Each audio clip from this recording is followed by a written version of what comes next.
Bienvenidos a leer toda la Biblia.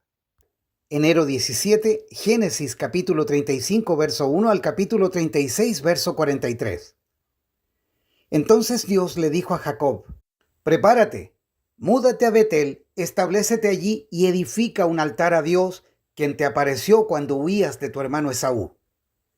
Entonces Jacob les dijo a todos los de su casa: desháganse de todos sus ídolos paganos, purifíquense y pónganse ropas limpias.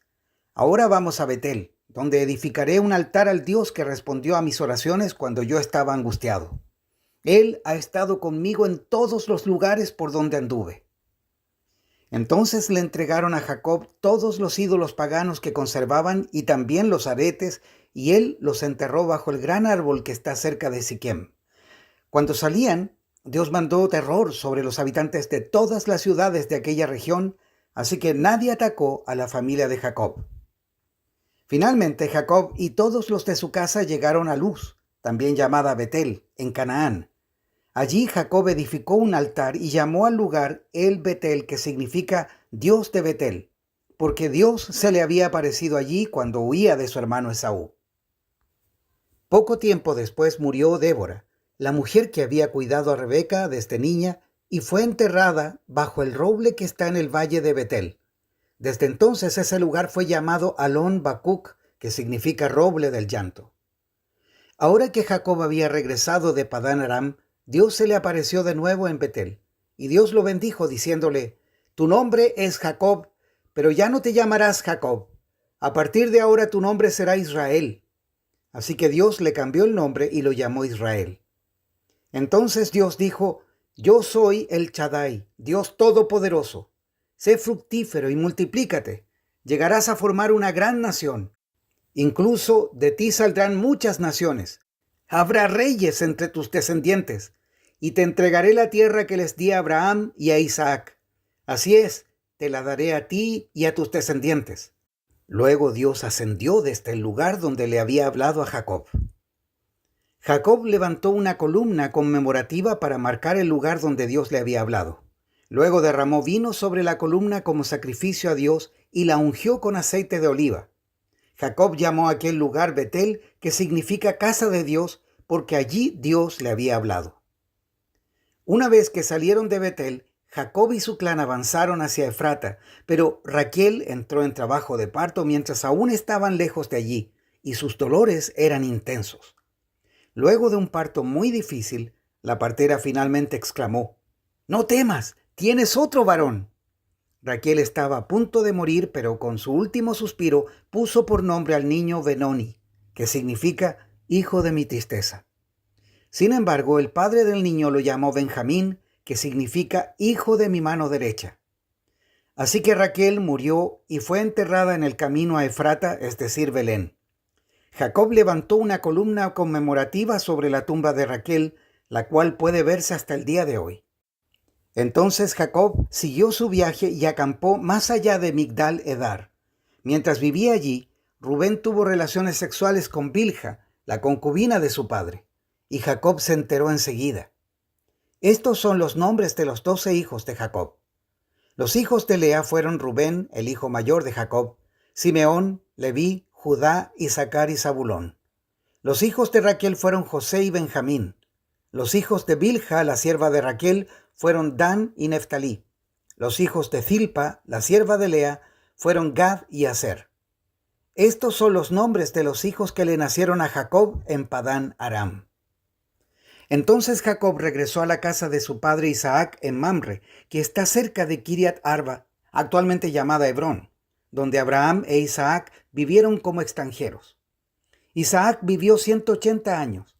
Después dio su último suspiro y murió en buena vejez, y se reunió con sus antepasados al morir, y lo enterraron sus hijos Esaú y Jacob. Este es el relato de los descendientes de Esaú, también conocido como Edom. Esaú se casó con 2 mujeres jóvenes de Canaán: Ada, hija de Elón elitita, y Aholibama, hija de Aná y nieta de Sibeón el heveo. También se casó con su prima Basemat, que era hija de Ismael y hermana de Nebaiot. Ada dio a luz un hijo a quien llamaron Elifaz. Basemat dio a luz un hijo llamado Reuel. Aholibama dio a luz varones: Jeús, Jaalam y Coré. Todos esos hijos le nacieron a Esaú en la tierra de Canaán. Esaú tomó a sus esposas, a sus hijos y a los de su casa, junto con sus animales y su ganado, toda la riqueza que había adquirido en la tierra de Canaán, y se mudó para alejarse de su hermano Jacob. No había tierra suficiente para sustentar a ambos debido a la cantidad de animales y posesiones que habían adquirido. Por eso, Esaú, también conocido como Edom, se estableció en la zona montañosa de Seir. Este es el relato de los descendientes de Esaú, los edomitas, que habitaron en la zona montañosa de Seir. Estos son los nombres de los hijos de Esaú: Elifaz, hijo de Ada, esposa de Esaú, y Reuel, hijo de Basemat, esposa de Esaú. Los descendientes de Elifaz fueron Temán, Omar, Cefo, Gatam y Cenaz. Timna, la concubina de Elifaz, hijo de Esaú, dio a luz un hijo llamado Amalec. Estos fueron los descendientes de Ada, esposa de Esaú. Los descendientes de Reuel fueron Nahat, Zera, Sama y Miza. Estos fueron los descendientes de Basemat, esposa de Esaú. Esaú también tuvo hijos con Aholibama, hija de Aná y nieta de Zibeón. Sus nombres fueron Jeús, Jaalam y Coré. Estos son los descendientes de Esaú que llegaron a ser jefes de varios clanes. Los descendientes del hijo mayor de Esaú, Elifaz, llegaron a ser jefes de los clanes de Temán, Omar, Cefo, Cenaz, Coré, Gatam y Amalec. Ellos fueron en la tierra de Edom los jefes de clanes que descendieron de Elifaz. Todos fueron descendientes de Ada, esposa de Esaú. Los descendientes de Reuel, hijo de Esaú, se convirtieron en los jefes de los clanes de Nahat, Zera, Sama y Miza. Esos son los jefes de los clanes en la tierra de Edom que descendieron de Reuel. Todos ellos fueron descendientes de Basemat, esposa de Esaú. Los descendientes de Esaú con su esposa Aholibama llegaron a ser jefes de los clanes de Jeús, Jaalam y Coré. Ellos fueron los jefes de los clanes que descendieron de Aholibama, esposa de Esaú e hija de Aná. Esos son los clanes que descendieron de Esaú, también conocido como Edom, cada uno identificado por el nombre del jefe de su clan. Estos son los nombres de las tribus que descendieron de Seir, el Horeo, las cuales habitaron en la tierra de Edom: Lotán, Sobal, Zibeón, Aná, Disón, Ezer y Disán. Estos fueron los jefes de los clanes horeos descendientes de Seir, que habitaron en la tierra de Edom.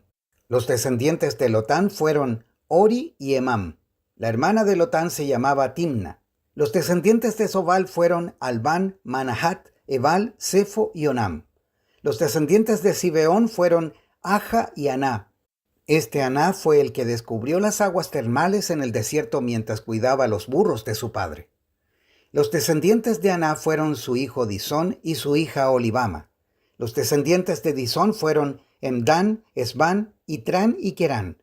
Los descendientes de Ezer fueron Bilhán, Saabán y Acán. Los descendientes de Disán fueron Uz y Arán. Así que los jefes de los clanes horeos fueron Lotán, Sobal, Zibeón, Aná, Disón, Ezer y Disán. Los clanes horeos llevan el nombre de sus jefes de clan, los cuales habitaron en la tierra de Seir.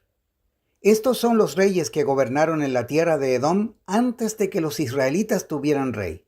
Bela, hijo de Beor, quien reinó en Edom desde su ciudad de Dinaba. Cuando Bela murió, reinó en su lugar Jobab, hijo de Zera, quien era de Bosra. Cuando Jobab murió, reinó en su lugar Usam, quien era de la región de Temán.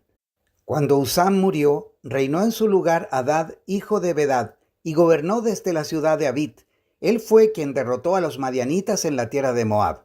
Cuando Hadad murió, reinó en su lugar Samla, quien era de la ciudad de Masreca. Cuando Samla murió, reinó en su lugar Saúl, quien era de la ciudad de Rehobot del río. Cuando Saúl murió, reinó en su lugar Baal Hanán, hijo de Acbor. Cuando Baal Hanán, hijo de Acbor, murió, reinó en su lugar Hadad, y gobernó desde la ciudad de Pau. Su esposa fue Mehetabel, hija de Matred y nieta de Mesaab. Estos son los nombres de los jefes de los clanes descendientes de Esaú, los cuales habitaron en los lugares que llevan sus mismos nombres: Timna, Alba, Getet, Aholibama, Ela, Pinón, Cenaz, Temán, Mibsar, Magdiel e Iram. Esos son los jefes de los clanes de Edom, registrados según los asentamientos en la tierra que ocuparon. Todos ellos descendieron de Esaú, el antepasado de los edomitas. Mateo capítulo 12, versos 1 al 21. Por ese tiempo Jesús caminaba en el día de descanso por unos terrenos sembrados. Sus discípulos tenían hambre. Entonces comenzaron a arrancar unas espigas de grano y a comérselas. Algunos fariseos los vieron y protestaron. «Mira, tus discípulos violan la ley al cosechar granos en el día de descanso». ¿No han leído en las Escrituras lo que hizo David cuando él y sus compañeros tuvieron hambre? Entró en la casa de Dios y él y sus compañeros violaron la ley al comer los panes sagrados, que solo a los sacerdotes se les permitía comer. ¿Y no han leído en la ley de Moisés que los sacerdotes de turno en el templo pueden trabajar en el día de descanso? Les digo, aquí hay uno que es superior al templo. Ustedes no habrían condenado a mis discípulos, quienes son inocentes, si conocieran el significado de la Escritura que dice: quiero que tengan compasión, no que ofrezcan sacrificios, pues el Hijo del Hombre es Señor, incluso del día de descanso. Luego Jesús entró en la sinagoga de ellos y allí vio a un hombre que tenía una mano deforme. Los fariseos le preguntaron a Jesús: ¿permite la ley que una persona trabaje sanando en el día de descanso? Esperaban que él dijera que sí para poder levantar cargos en su contra. Él les respondió: si tuvieran una oveja y ésta cayera en un pozo de agua en el día de descanso, ¿no trabajarían para sacarla de allí? Por supuesto que lo harían. ¿Y cuánto más valiosa es una persona que una oveja? Así es, la ley permite que una persona haga el bien en el día de descanso. Después le dijo al hombre: extiende la mano. Entonces el hombre la extendió y la mano quedó restaurada, igual que la otra. Entonces los fariseos convocaron a una reunión para tramar cómo matar a Jesús. Pero Jesús sabía lo que ellos tenían en mente. Entonces salió de esa región y mucha gente lo siguió. Sanó a todos los enfermos de esa multitud, pero les advirtió que no revelaran quién era él. Con eso se cumplió la profecía de Isaías acerca de él. Miren a mi siervo al que he elegido. Él es mi amado, quien me complace. Pondré mi espíritu sobre él y proclamará justicia a las naciones. No peleará ni gritará, ni levantará su voz en público. No aplastará a la caña más débil, ni apagará una vela que titila. Al final hará que la justicia salga victoriosa, y su nombre será la esperanza de todo el mundo. Salmos 15, versos 1 al 5. Señor, ¿quién puede adorar en tu santuario? ¿Quién puede entrar a tu presencia en tu monte santo? Los que llevan una vida intachable y hacen lo correcto, los que dicen la verdad con corazón sincero, los que no se prestan al chisme, ni le hacen daño a su vecino, ni hablan mal de sus amigos, los que desprecian a los pecadores descarados y honran a quienes siguen fielmente al Señor y mantienen su palabra aunque salgan perjudicados, los que prestan dinero sin cobrar intereses y no aceptan sobornos para mentir acerca de un inocente. Esa gente permanecerá firme para siempre. Proverbios 3, versos 21 al 26. Hijo mío, no pierdas de vista el sentido común ni el discernimiento. Aférrate a ellos, porque refrescarán tu alma. Son como las joyas de un collar. Te mantienen seguro en tu camino y tus pies no tropezarán. Puedes irte a dormir sin miedo, te acostarás y dormirás profundamente. No hay por qué temer la calamidad repentina ni la destrucción que viene sobre los perversos, porque el Señor es tu seguridad. Él cuidará que tu pie no caiga en una trampa. Hasta aquí la lectura de hoy.